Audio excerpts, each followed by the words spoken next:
In the flickering glow of a derelict starport on a forgotten backwater world, Dr. Ilara Voss knelt on cracked concrete, her fingers trembling as she tested the final link on the heavy durasteel chain binding her 11-year-old daughter Mira to the cold floor of the shared cage. Myra's small body shook, not from cold but from the endless nightmare that had begun 3 months ago when the Vexor swarm had descended like locusts on their peaceful colony. The invaders had taken everything. Homes, families, hope, but this alien widow and her child were spared the death that claimed most. They were kept alive. Chained. For something far worse than execution. A low, mocking laugh echoed through the cage. The Vexor captain, a towering insectoid with chitin plates that clicked like snapping bones, paced outside the bars, his 6 legs splaying and retracting with predatory grace. His compound eyes, like polished obsidian, reflected the light in cold calculation. The human female thinks she can free her whelp? Pathetic. We have harvested her essence for 3 cycles already. One more day, and the neural shackles will sink her to our hive mind. She will beg to serve us. The child will become our future queen, strong, obedient, useful. Just as my own daughters were before the pests killed them. Myra's dark eyes, sharp and determined despite the dirt smudging her cheeks, never wavered.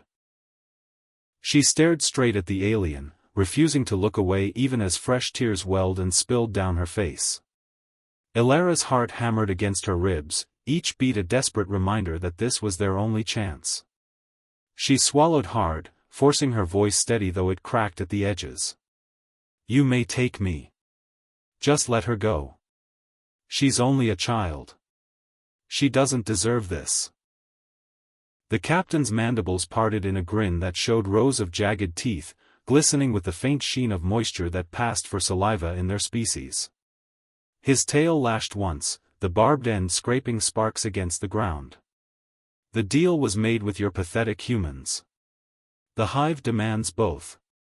Your people's little rebellion ends tonight. Tomorrow, the neural implant in the child's neck will lock. She will feel our pain, our hunger, our will. And you, Ilara Voss, will feed us the last of your strength before we melt your bones for fuel. Outside the cage, the wind howled through the skeletal remains of the starport, carrying the distant rumble of Vexor ships still circling the planet's atmosphere like vultures. Inside, the air was thick with the metallic tang of fear and the faint ozone scent of the energy shields that hummed just beyond the bars. Ilara's mind raced through every desperate plan she tried in the weeks since their capture. She had cut through the outer chain link at dawn with a shard of glass from the broken window of their cell, only for the guards to notice the dust and replace it with a longer one.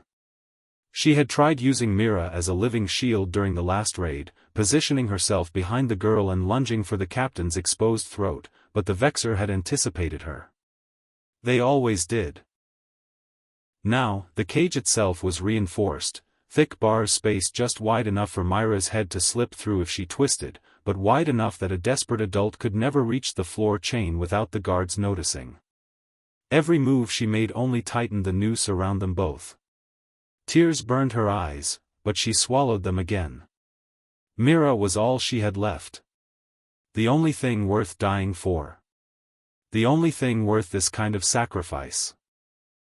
She glanced at her daughter, really looked at her for the first time in what felt like hours.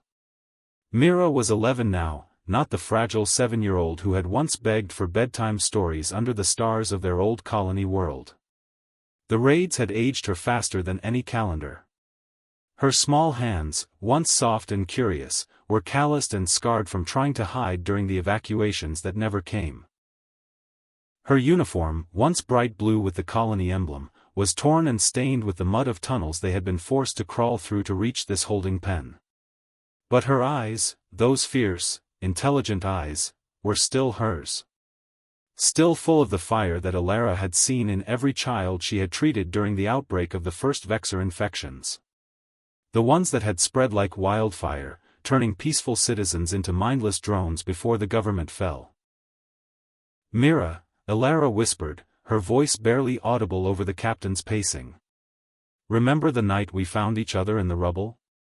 You were so scared of the dark. I told you stars were just holes in the sky, and if we looked up, maybe the light would find us. Myra's lips twitched into the ghost of a smile. I remember. You said the stars were watching, waiting for us to be brave enough to send them a message. Ilara's chest tightened with a wave of grief so sharp it stole her breath. 3 months. 3 months of watching her colony burn, of holding Mira through the fever that had claimed their neighbors, of fighting to keep them alive in this cage that had no name. She thought of her husband, taken in the first wave.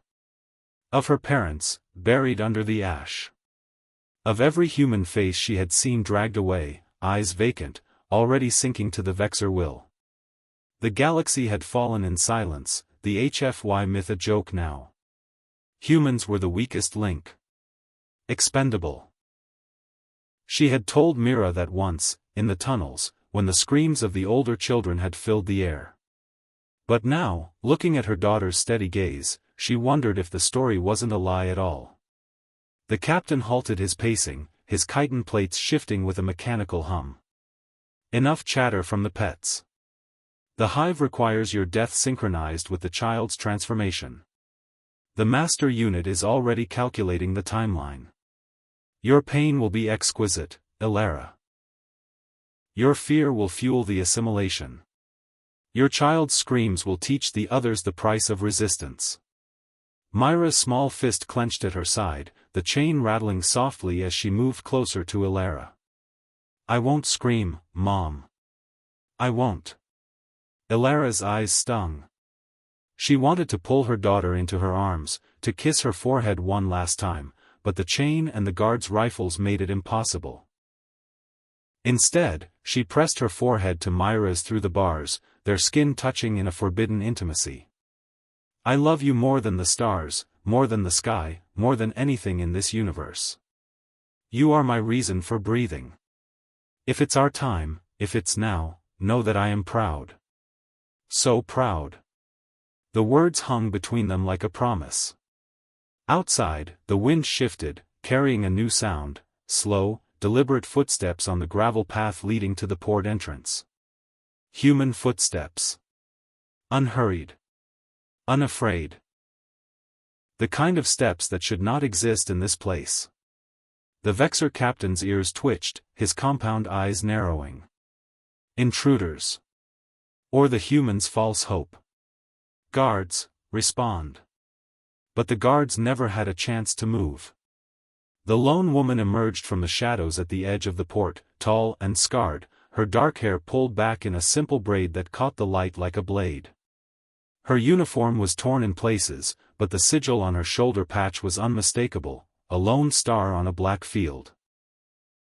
The old resistance mark. Her eyes, deep brown and steady, met Ilara's across the cage with a fire that burned hotter than any fusion core. No weapon visible at first. Just her bare hands, calloused from years of fighting in the void between worlds. Ma'am, she said quietly, her voice carrying just enough for Ilara to hear over the wind, calm and precise like a surgeon's scalpel. I'm sorry it took me so long. But I'm here now. And I'm not leaving. The words hit Ilara like a physical blow, stealing the air from her lungs. A stranger. Another human. Daring to enter this death trap. The captain's laugh died in his throat, a guttural hiss that turned into a roar. His tail whipped up, barbed end slashing toward the stranger. Foolish meat. You challenge the hive? Your death will be. The stranger moved. Not with the hesitation of someone who thought first. With the precision of someone who had trained for this exact moment her entire life. She sprinted forward, dodging the sweeping tail with a grace that spoke of years on hostile worlds. Her hand shot out, fingers clamping around the captain's wrist just below the chitin joint. The Vexor hissed in pain as the human's grip tightened, pulling with all her strength. Bones cracked audibly. The captain staggered, his 6 legs buckling. Ilara's breath caught. The cage rattled violently as Mira pressed against the bars, eyes wide with a mix of terror and awe. "Mom, is that?" "Shoo," Elara whispered, but her own voice trembled. She had seen this woman before, briefly, during one of the rare raids on Vexor supply drops. A ghost in the machine, a human who had survived the first assimilation camps by the skin of her teeth. They had exchanged a single nod across a battlefield, neither knowing the other's name. Now, here she was. The stranger didn't hesitate. She drove her knee into the captain's midsection, the impact sending chitin plates flying. The Vexor stumbled back, roaring, but the human was on him in a blur. Her free hand reached for the energy baton clipped to his belt, the one that could fry a man in seconds. She ripped it free and slammed it against the captain's chest plate. Sparks flew. The insectoid convulsed, but not before swinging a massive arm that caught the stranger in the shoulder. Bone snapped. Blood sprayed. Elara's heart surged with something she hadn't felt in months. Not hope. Not yet. Rage. Pure, unfiltered rage that burned away the chains of despair. She yanked at her own restraints, the durasteel biting into her wrists, but the pain was nothing compared to the fire in her veins. Mira felt it too. Her daughter's eyes widened, and for the first time in weeks, she moved, not in fear, but with a child's surprising strength. She lunged toward the cage door, small hands wrapping around the bars as if she could tear them apart. The guards rushed in, rifles raised, but the stranger was faster. She spun, using the captain's own body as a shield, and fired the energy baton at point-blank range. The guards dropped one by one, their bodies crumpling without a sound. The air filled with the acrid smell of ozone and burnt flesh. The captain roared again, his voice a mechanical screech as neural feedback began to fail. "The hive will consume you all." But the stranger wasn't listening. She reached for the control panel on the wall, fingers flying over the alien interface with the ease of someone who had spent years breaking into worse things. A beep. A hiss. The energy shields around the cage flickered and died. The door slid open with a groan of protesting metal. Elara didn't wait. She scrambled to her feet, Myra's chain clinking as she followed.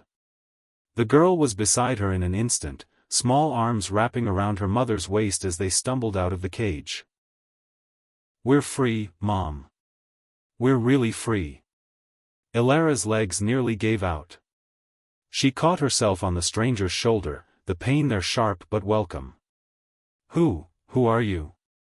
The woman, Jess, as her name tag read, though it was obscured by blood, grinned through the pain, her face pale but eyes still fierce. "Name's Jess. First and only human in this sector who's ever dared to stand up to the Vexor. Been hunting your kind since the first drop. Heard about the chained widow and the kid from a smuggler who owed me a favor. Couldn't leave you here. Not after everything you've been through." Behind them, the captain surged to his feet, chitin armor reforming with a wet click. But it was too late. Myra's small voice cut through the chaos, surprisingly steady. "Look at me, Mom. I'm not scared." Elara looked. And saw it, the first spark of the defiance that had been missing from her daughter's eyes for too long. The child who had once cried at every shadow was gone. In her place stood a girl who had learned that chains could break. Jess moved like lightning. She slammed her baton against the captain's exposed joint again, this time with full force. The Vexor shrieked, collapsing as his hive link cut out. Alarms blared from the walls. Distant shouts echoed as more guards poured in from the port's corridors. The stranger grabbed Myra's hand, pulling both women into motion. "This way. The shuttle's fueled. I rigged it from the cargo bay while you were dealing with the captain." She shot Elara a glance. "Your friend owes me big." Said he'd never seen two humans face the hive without breaking. Elara laughed, a raw, broken sound that turned into a sob. She didn't know this woman. Didn't know her name, her story, her reasons. But she knew courage when she saw it. Knew what it took to walk into hell and come out swinging. Why? She asked, voice thick as they ran. Jess didn't slow down, dodging through the twisting corridors lined with flickering emergency lights. Because the HFY isn't just a slogan. It's a promise. Humans don't break. Not when it matters. Not when kids are involved. And because, she glanced back at Alara, her eyes steady. I've been chasing ghosts my whole life. Turns out ghosts have teeth. They burst into the shuttle bay, the ship waiting like a promise, sleek, human-engineered, engines already purring. Mira jumped in first, then Alara, pulling Jess after her. The door sealed with a hydraulic hiss. Alarms wailed, but the engines roared to life. The ship lifted off, thrusters flaring against the port's shields as Vexor fighters swarmed overhead. Inside the cabin, Alara collapsed into the seat, pulling Mira into her arms. The girl's body trembled, but her grip was iron. We did it, Mom. We really did it. Alara held her tighter, tears streaming freely now. You did it. You stood up when I couldn't. All those nights I told you to hide, you didn't. You looked them in the eyes. Mira wiped her eyes, smiling through the exhaustion. Because you taught me the stars are watching. If we're brave enough, they'll come back. Jess settled into the pilot's chair, hands steady on the controls despite the blood soaking her sleeve. She looked over her shoulder, a small, genuine smile breaking through the pain. Welcome to the resistance, ladies. There's a lot of us out there. And we're not alone anymore. The ship shot toward the stars, away from the burning port and the endless cage of the Vexor hive. Behind them, the galaxy waited, vast, unforgiving, but no longer empty. One human had dared. And now, two more would follow. Alara closed her eyes, letting the roar of the engines lull her into a fragile peace. Myra's head rested against her chest, small and safe for the first time in months. The widow and her child were free. Chained no more. And somewhere, in the vastness of space, the first human to break the Vexor myth was already planning the next fight. The stars above watched, as they always had. And for the first time, they didn't feel like holes in the sky. They felt like home.